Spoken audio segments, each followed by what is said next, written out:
Welcome. In today's guide, we'll walk you through the updated steps on how to share your QR code on Facebook. This is a quick and easy way to connect with friends or share your profile. Let's get started. First, open the Facebook app on your mobile device. Make sure you're logged into your account for seamless navigation.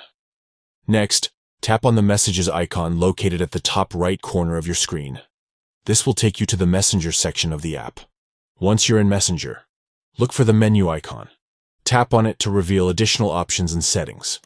Now, at the top of this menu, you'll notice a QR code icon. Tap on this icon to access your personal Facebook QR code. Once your QR code appears, tap on the Share button. This will give you various sharing options.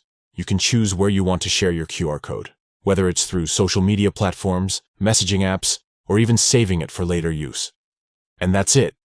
With just a few taps, you've successfully shared your Facebook QR code. It's a straightforward process that makes connecting with others easier than ever. Thank you for following along. If you found this guide helpful, feel free to share it with others who might need assistance.